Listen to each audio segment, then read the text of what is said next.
Ray Connor is the director of the Center for Environmental and Climate Justice at the NAACP and oversees the strategy and collaboration across the NAACP to dismantle environmental racism. She has taught education law and the Environmental Policy Clinic in the Environmental Policy and Management program at the University of California, Davis. A native of Lakeland, Florida, Abre served as the director and attorney of health at the Law Foundation of Silicon Valley, where she led the litigation, direct legal services work, and advocacy regarding health equity and the social determinants of health that impact historically excluded communities across the Silicon Valley. Before joining the Law Foundation, Abre was a staff attorney with the ACLU Foundation of Northern California, where she advocated for the civil rights and liberties of Central Valley and Northern California residents, including an emphasis on issues that impact people of color in rural communities, such as environmental justice. As a staff attorney at the Center on Race, Poverty, and the Environment of Delano, California, Abre primarily worked with migrant farm workers and in unincorporated communities. She has worked at numerous civil rights entities, including the NAACP Legal Defense and Educational Fund, the U.S. Department of Education Office of Civil Rights, and the Capitol Hill. She was also an associate in the White House Office of the Presidential Personnel in the Obama administration. Abre served as the elected Assembly Speaker for the American Bar Association Young Lawyers Division, the Chief Policy Officer for the division, and is an appointed member of the ABA's Commission on Youth at Risk Advisory Board and Children's Rights Litigation Working Group. Under her leadership, the division adopted a resolution declaring racism as a public health crisis, which is now ABA policy. She currently sits on the ABA's Board of Governors, Earth Justice Board of Trustees, and was appointed to the EPA's first HBCU MSI Advisory Council. A graduate of American University, Washington College of Law, and the University of Florida, Ray has been named a top 40 under 40 nation's best advocate by the National Bar Association, top 100 leader by Fresno Black Chamber of Commerce, top 40 on the rise attorneys by the American Bar Association Young Lawyers Division. Community Champion by Fresno Building Health Communities, 40 Under 40 Alumni by University of Florida, 40 Under 40 Young, Gifted, and Green recipients, and has been featured in the New York Times, The Daily, Essence, Forbes Magazine, American Bar Association Journal, Zeta Phi Beta Sorority Incorporated's National Magazine, The Arcan, and Cosmopolitan Magazine. Now that I'm done introducing our wonderful host, speaker, don't forget to type any questions you guys may have in the chat. We will be calling on you to unmute and ask your questions during the Q&A session after the presentation is finished. That being said, please give a warm welcome to Ray Connor.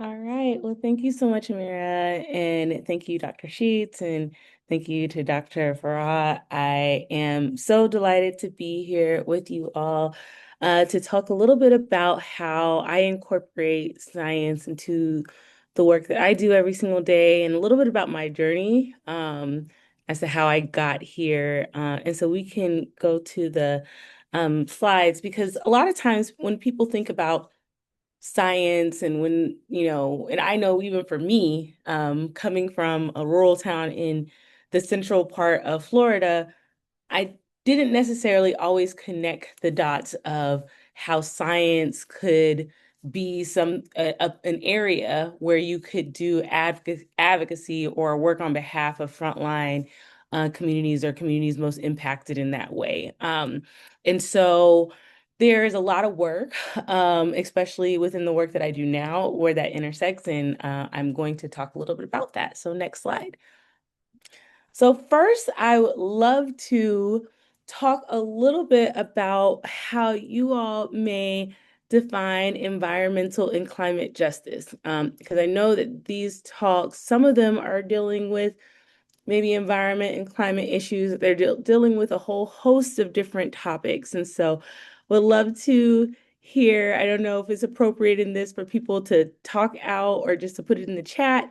But I would just love to hear what people think of when they think of defining environmental justice or climate justice. One of the things that come to my mind initially is having that safeguard for the natural world, but one that intersects both of the natural world and humanity. So everyone having the accessibility to not only enjoy the natural world and to benefit from it, but also to make sure that it's accessible and also healthy enough and um, allows people enough to basically have it in their lives. Yeah, yeah, I love that. Like the intersection of like the people and the environment and having and making sure that both of those conversations are happening at the same time. Thank you so much. I think it was Anthony that responded, and I see in the chat that Laura highlighted making sure there's healthy environments for everyone. Absolutely. And Cassandra highlighted that their Indigenous perspective is about integrating traditional knowledge, asserting sovereignty, and demanding rights and recognition in climate policy, emphasizing self-determination, respect for indigenous worldviews, and challenging destructive fossil fuel projects through legal action and advocacy. We should just use that instead of the one that the federal government has put in place, because I think that that is probably more comprehensive than what we've been able to get past. Yeah, so there is a definition that the federal government has kind of adopted and that states have adopted, and I'm going to have that on the next slide. But it's definitely not necessarily the most comprehensive. So thank you so much for that thoughtful response as well, and appreciate the uh, intersection of the traditional knowledge and the ancestry, because I think that that's a really important kind of point, especially when we talk about the justice side of environmental and climate justice conversations. I believe environmental justice is about keeping our place and environment through safe practice of trash and sustainable energy such as solar energy and waters. Absolutely. There's especially right now, and we're going to talk a little bit about some of the work that we're doing with data centers. We don't have a just infinite uh, ability to access, sources for energy, and we have to really think about what that means and which communities are going to be most impacted if we just continue to make the decisions that we're making as it relates to the resources that we have on this earth, and who gets access to them the most. So thank you so much for adding that, Chloe. Um, and so, um, so the definitions that have kind of been put in place, I'd say legally, I'm not saying they're the most comprehensive, but they're the ones that typically in cases, especially for environmental justice, the definition is that it's the fair treatment of people of all races, income, and cultures with respect to development, implementation, and enforcement of environmental laws, regulations, and policies, and their meaningful involvement in decision-making processes of the government. And why this is important is that a lot of times environmental justice and how people talk about it, especially now, they try to remove some of the portions of this, particularly around race. Uh, and that is, from what we know, within folks who are doing environmental climate justice work, one of the most important determining factors of how people interact with um, issues of pollution, water quality issues, soil quality issues, affordability of utility bills and things like that, that race is one of those most determining factors. And then climate justice has been defined as those who are most affected, but they have their least resources to adapt to climate change. And they're also the least responsible for the greenhouse gas emissions, both globally and within the United States. And why, for this particular slide, I defined the two a little bit, show that nuance, is because the climate justice component is really important, and there are ways to fight against climate injustice in ways that, will also get to the environmental side and vice versa. And so you'll have some people who do just climate justice work. They're really focused on the impacts and they're really focused on the emissions. And you have some folks who might just do environmental justice work, and it's more about the actual issues that are happening there in the communities. Not the climate is more kind of it impacts the communities, not necessarily what's happening to the community. And so my work actually deals with both. So we deal with what's happening in the community. We also have deal with the impact that comes to the community as well. So I'm going to talk a little bit about my path to environmental and climate justice with community as core.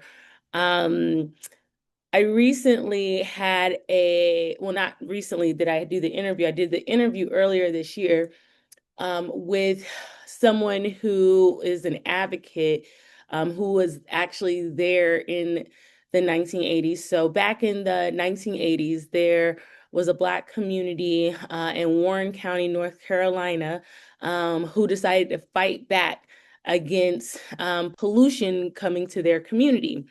And it was at a time where the state had actually said that it was okay for the toxic PCBs to actually be dumped in that community. The EPA was kind of on board with it as well. And the community was like, we don't want this in our backyard. And you all should not allow for this practice to happen. And Miss Dolly Burwell was actually one of those individuals who helped to lead that charge.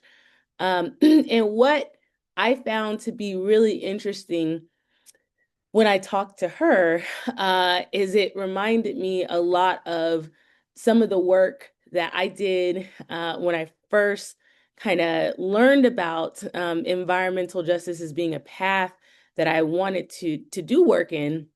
But then even before, when I talked with Miss Dolly Burwell, she shared that really her path to environmental justice work was based on kind of a civil rights background. And she had done work for the NAACP. She had done work with other civil rights organizations, social justice organizations, and that when she saw this injustice happening, she was like, well, this seems to be a civil rights issue. And so they didn't even have a word for what was happening in their community at the time.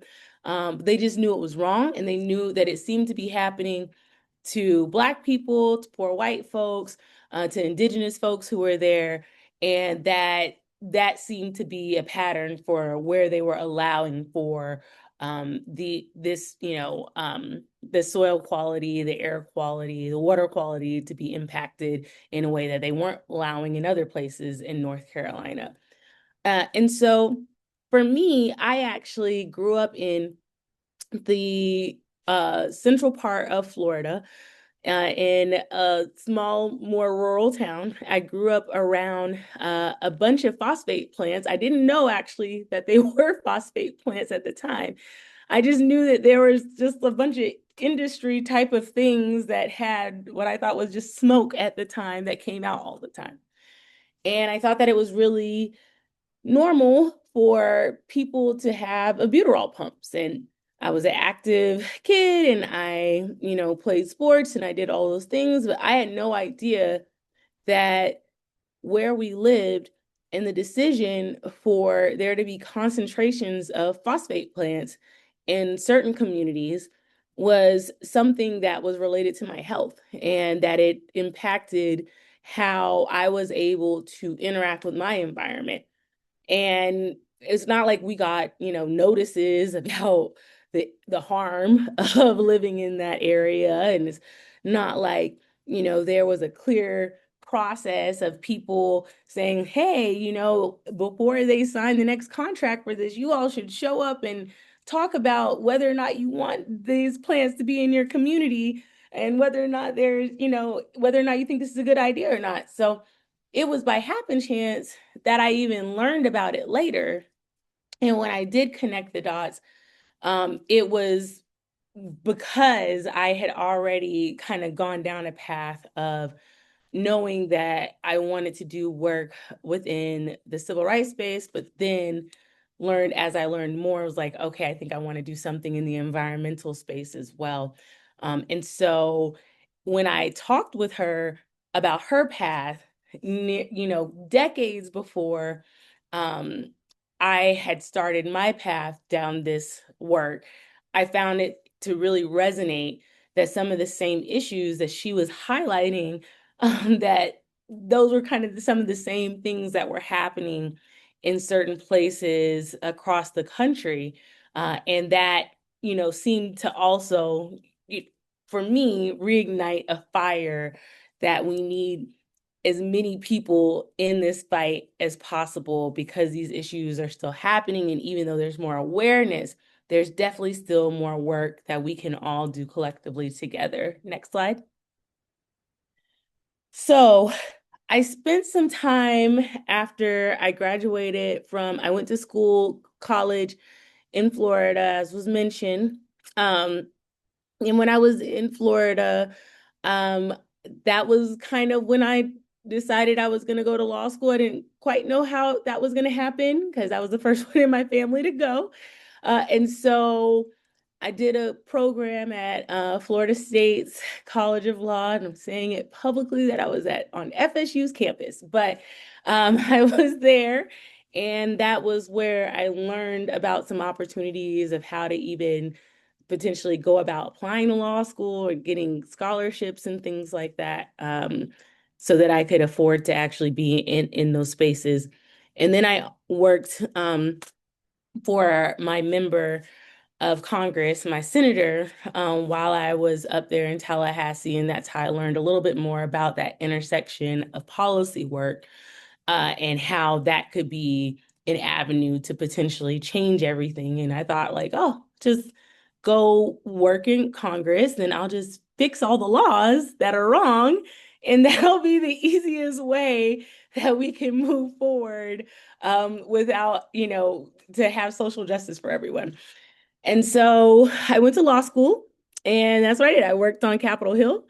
I worked for a number of I worked for some committees, I worked for some personal offices, I worked for some federal agencies as well, doing civil rights work there. And then I worked for a number of nonprofits. And what I learned through that experience was that I really enjoyed personally being at the intersection of being able to advocate for changing laws. But then if I wanted to utilize the law in a way to sue people or um, to file administrative complaints, I wanted that ability to do that as well. And so I had an opportunity to go work in the Obama administration. That was really helpful because it helped me to understand how decisions are made about who is in certain positions that impacts our everyday lives. And that is really helpful when you're doing policy work, to just understand like why certain people are in certain positions. And that was very helpful for me at that point in my career. And then I went and worked for LDF, and I had the opportunity to work on a couple of Supreme Court cases, and as well as some other federal cases at the time. And that kind of gave me some insight into what the standard could be and would need to be if certain cases were to go to the Supreme Court, in different policy campaigns as well that I was working on. So then I moved to the Central Valley of California, and um, that was, I'd say, where I really kind of understood that intersection of really embedding myself in a community and doing legal work. And at the Center on Race, Poverty, and the Environment, like I said, I went to law school. I thought I knew what it meant to work with communities, but I did not fully understand that because I was not an organizer before then. And I had an idea, and what the idea that they teach you in law school about what it means to work with communities. And I was knocking on doors, like canvassing on doors in an unincorporated community in the Central Valley because of larger oil and gas company who was trying to extend their contract for another 20 years.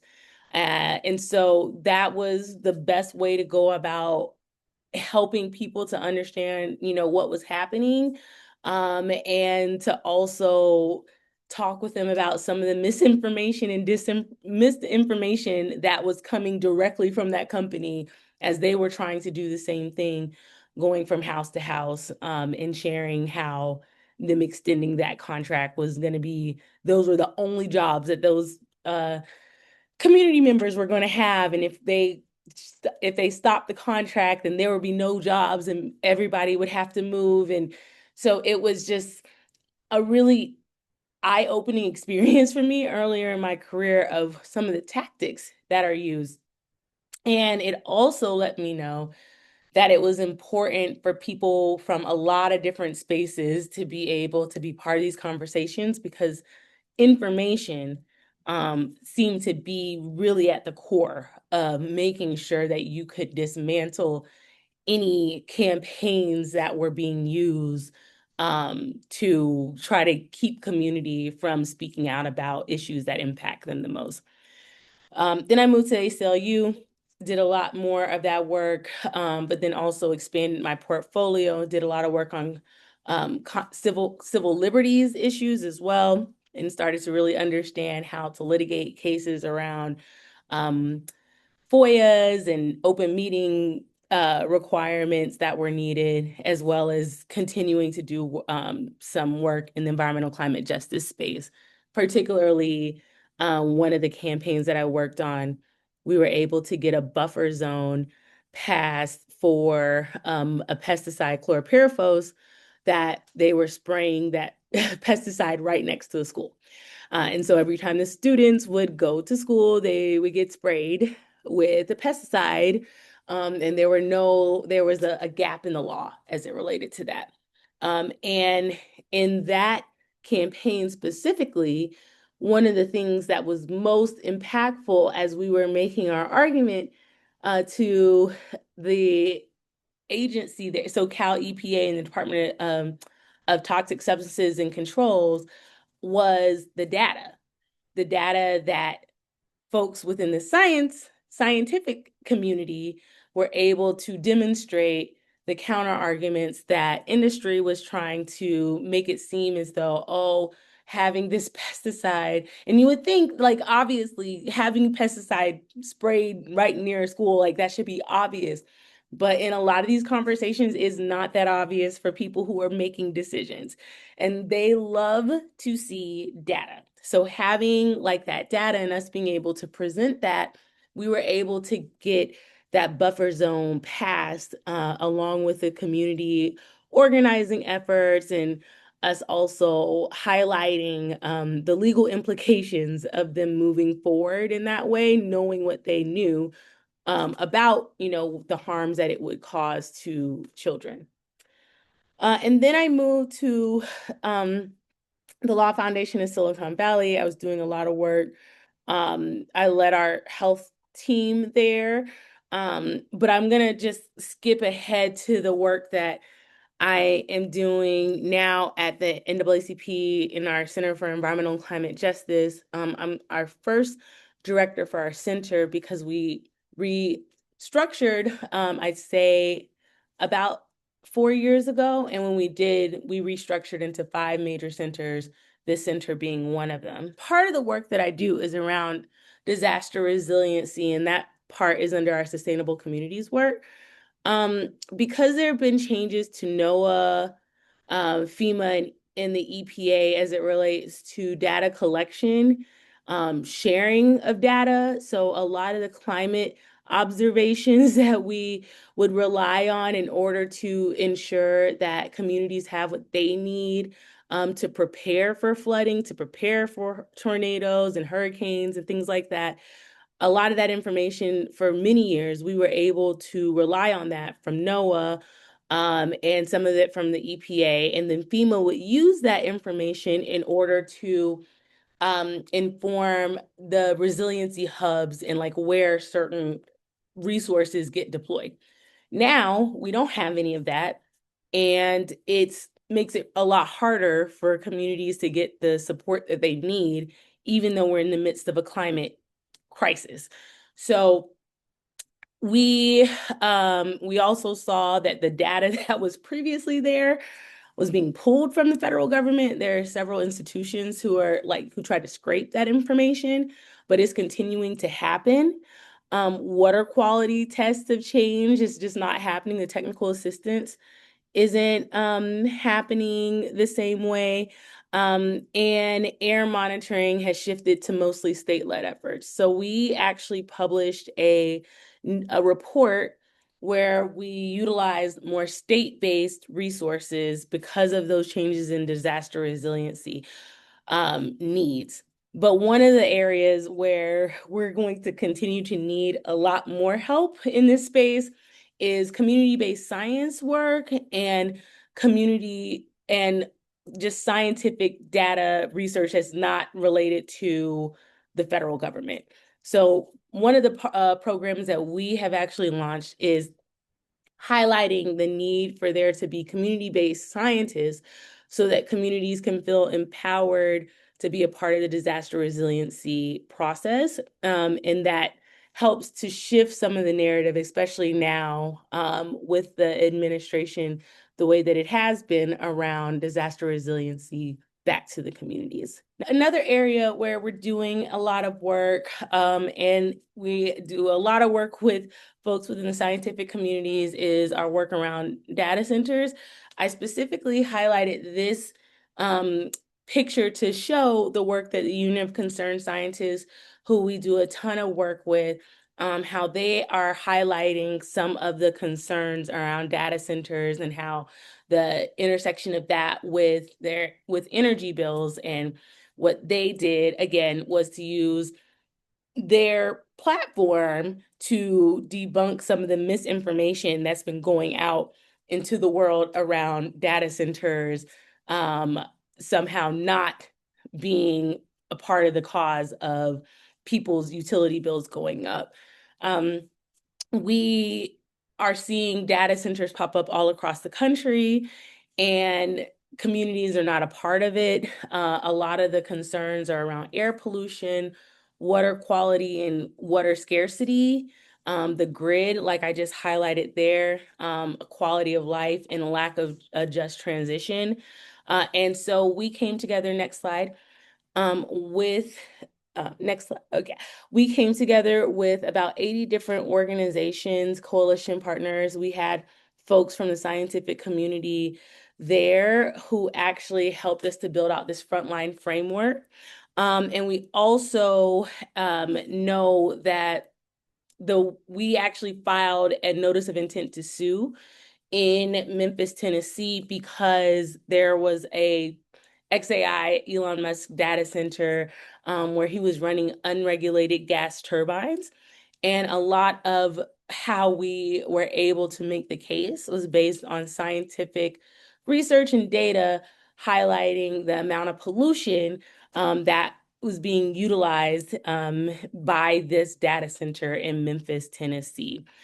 I'm going to stop here because I do want to make sure that we have time for questions, but the main takeaways I want to highlight is just the fact that science and advocacy intersect regularly, as highlighted by the work that we're doing on data centers and disaster resiliency. We need people in this scientific space, excuse me, who care about communities. You can still have a community forward and equity-centered approach in all of your work. It's not just folks who work at traditional quote unquote advocacy organizations who are part of those conversations, and that there is a lot of work that still needs to be done, but we are making strides towards a better tomorrow. Thank you, Abre Connor, for laying the foundation for the students' exploration into climate justice and environmental justice. We're now ready for the Q&A, so we'll start with questions from the chat, but please feel free to raise your hand or using the hand raising reaction in the Zoom. But I'll pass it on to Isabel to start leading our Q&A. I think my question is like, how could community, like citizen-based science be funded? I feel like whenever I see funding calls, it's mostly to institutions or schools. You have to be affiliated somewhere.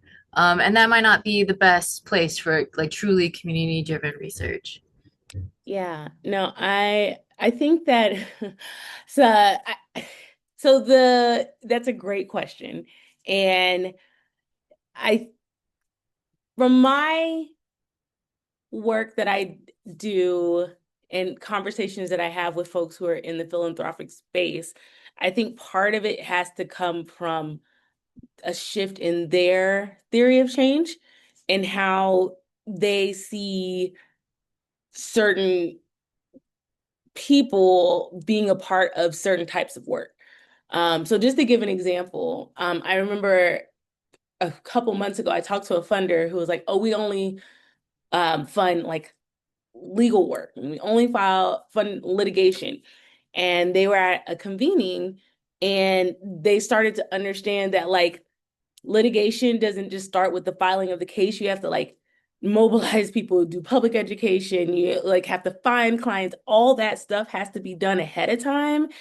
And that, having like a very narrow perspective of what it means to quote unquote like fund litigation or legal work was actually really not they didn't have a full picture of like what it actually meant in order to include everyone in that. So I think part of it is just about conversations with funders and people who have access to the ability to have those conversations with them, doing funder briefings with them to help them to understand the importance and bring them along the way so that they can change their theory of change, and having people do calls of action to them to be like, this is a part of the work, the scientific community as well. I've always liked environmental science, so I haven't actually like put myself out there to like actually go into learning more about it. So how should someone like start off like just the basics of learning what they should do? Yeah. I don't think there's any one way, there's so many different paths. You can go the path of like reading certain books. I know for me, that was kind of how I started before I took like actual courses in school. I read some books. And for me, it was like EJ books. So I asked like someone who I trusted who was in the space, and I was like, what's some books that I could read? And I read like Dumping in the Dixie and From the Ground Up by Luke Cole, and Come Hell or High Water by Michael Eric Dyson. So I read like certain books, and then I read the study Toxic Waste and Race, and then Toxic Waste and Race at 20, by the United Church of Christ. And that helped me to at least feel like I had like a base understanding of what I was even potentially interested in. But I know some people who are just like, they'll just take a class, and, there are opportunities to potentially like take a class or shadow a class or do something along those lines just to see, what your interest may be in potentially pursuing that further.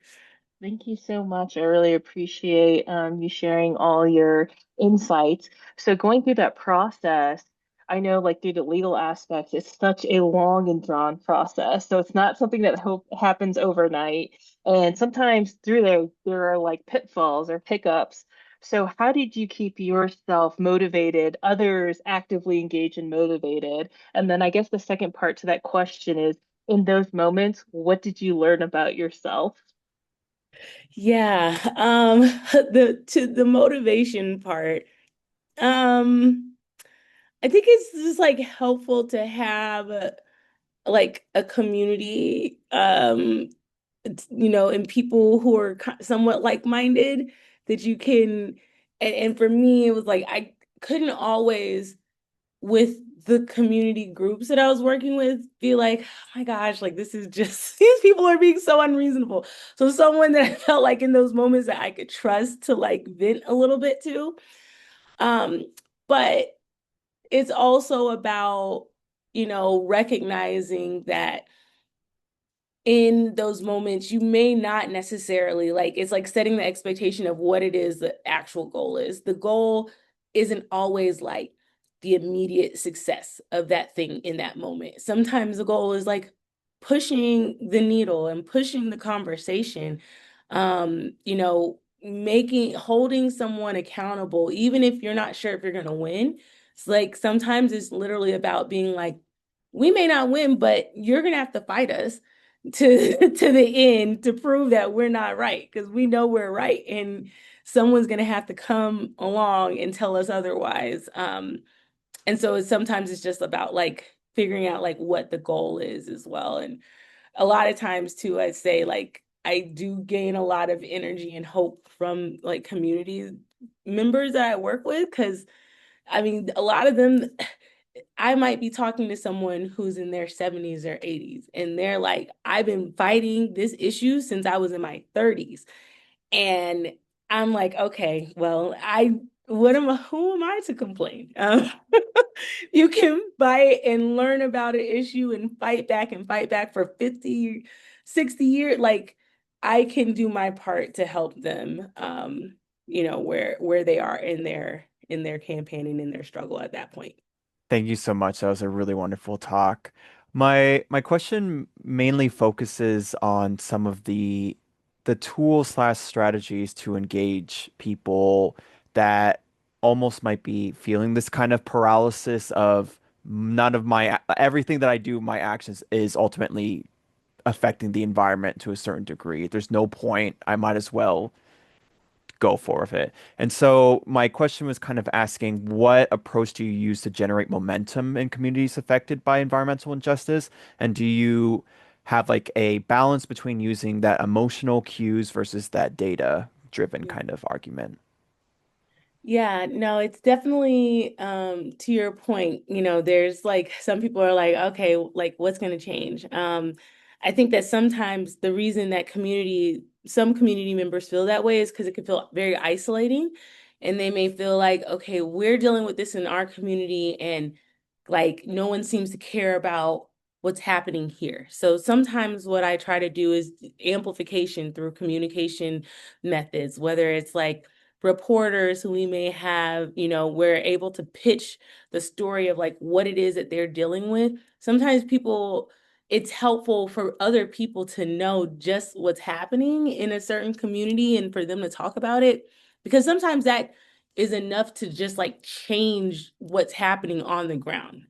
Because a lot of these things that are happening, they happen because they're in communities where people think that no one cares about like what's happening there. And so sometimes that's a strategy. The other strategy is sometimes is like convenings. Like right now we're about to start a 2-day convening on data center issues. And there are like folks who are like in communities who are here and they've been fighting, and like they've already shared, they're just happy to be able to be around other people who are dealing with similar issues in other places of the country. And so sometimes like it's just about convening and connecting people with others so that they know that there's other people who care. And then the last thing I would say is that we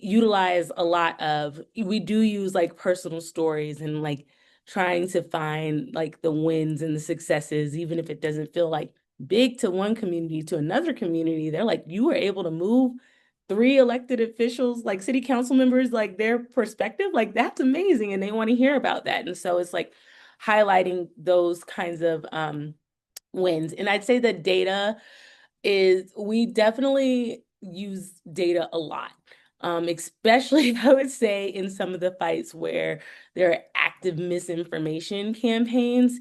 It's just helpful for people to have those numbers to be able to like readily be like, okay, you're saying that like AI is going to bring jobs. Well, here's the data that demonstrates it's going to bring maybe 20.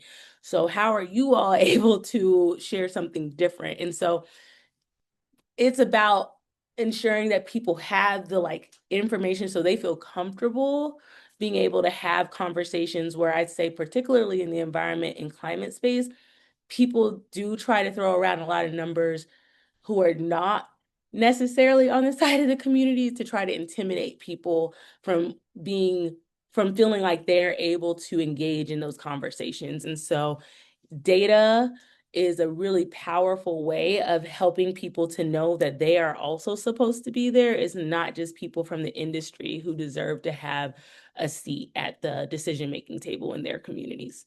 We have one last question from Jelana. It's how do you present climate and environmental data to communities? To what extent are communities involved in decisions about their environment?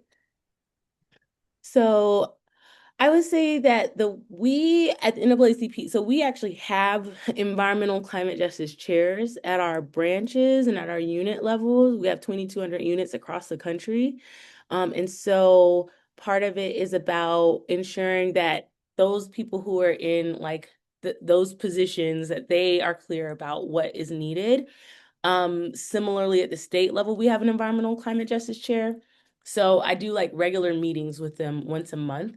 And we highlight a lot of the issues that we deal with. We also do like briefings with community groups, put out public education one-pagers.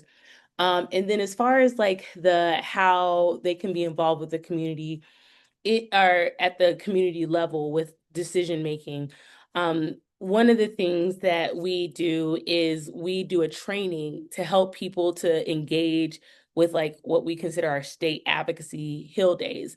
And so part of that is helping people to understand how to talk about certain issues when they go and talk with city council members all the way up to their state legislator and governors about issues that impact the community. And I typically will create a webinar for them to highlight what some of the issues are at each state, how they should be engaging with some of these issues, and what are also their rights in order to like give comment as well. Thank you. Thank you for answering that.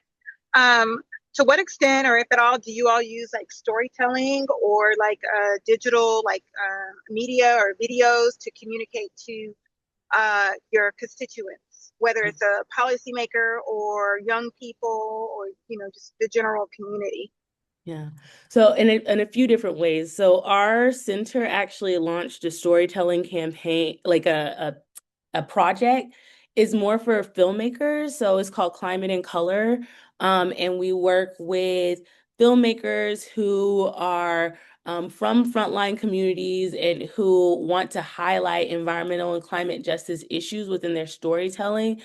This was actually the first year we launched it. And so we had two filmmakers who are up and coming. One who told a story that was very personal to him about a fire that happened in his house. And his dad actually passed away because of it.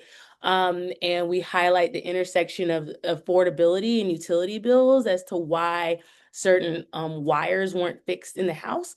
And then the other film is like looking into the future as a sci-fi kind of thriller film, and he highlights how people have to basically live based on their avatars outside because of the decisions that we made today for our fossil fuel dependency. So that's one way. The other way is we're actually launching another campaign, particularly as it relates to our data center work, where we're having folks who are sharing their personal stories about why it's important for them to engage on those fights within their communities. And we're going to be rolling those on our NAACP social media pages and in other ways. And so it is a very important point to your question, because that is, I think, especially for certain of our demographics, our main demographic actually is from, I think it's 28 to 40 is the highest concentration of our demographic within NAACP. And so it's important for us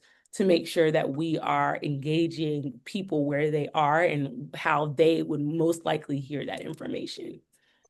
Thank you for that. I know we're short on time, but I'll just say that I'll follow up with you. So I'm a science advisor for the Climate Mental Health Network. And so I just see a lot of synergies and would just love to just connect further to see maybe how we could potentially work together, especially with Black and Brown communities. So thank you so much. Yeah, we love that. Thanks. So the question I'm about to ask you like focuses on like how to keep our environment sustainable. And I know like we've been trying to go through like more renewable energies like through solar, water, or air energies. And my question is, what are some safe, sustainable practices you've been seeing done recently? And from compared to your childhood and now, what are some issues you've seen that have been improved and have been mitigated? Yeah. So I'd say more sustainable practices is the fact that we're not using as much plastic, or at least we're at least aware of the amount of plastic that is just everywhere. And I think that that awareness in many places has helped because plastic and the fact that you can't recycle it, despite what the plastic industry, and like that they would like for people to believe, it just ends up in places and then again leads to like more emissions in certain communities because they have to try to figure out a way to get rid of it, which there's no clean process in order to do that. And so I think that that's something that I've seen change for sure is just people understanding their relationship with plastics. And I'd say another renewable kind of is that I do think that people are more so utilizing and asking questions around like how solar can be used in a way that not just benefits potentially the business who is utilizing solar, but then if, for example, that business is in a community and there are houses or apartments or schools or churches nearby, like how they can build out microgrids that would allow for everyone to basically benefit from solar that is being used, especially if there's a larger and there's more of like a solar farm. But the community can actually reap the benefits and the economic benefits of those microgrids that are able to be used in the community. I think that that's something that I've found to be like a really interesting and good process because it's not just about one person who's benefiting, but it's a way that there could be wealth generation within the community and the people who also would likely be able to benefit from it, that they are also able to reap that as well. Thank you very much. So this will be very short and sweet. I know we're at 1 minute over. I can't do the time zone change, but this has been an incredibly important talk that has set us up really well for next week's Citizen Science Showcase. So we're very grateful to Ray Connor for spending their time with us. And another big thank you to our hosts, Amira and Isabel, for such a great moderation of this event. And to our audience, we want to extend our appreciation to you as well.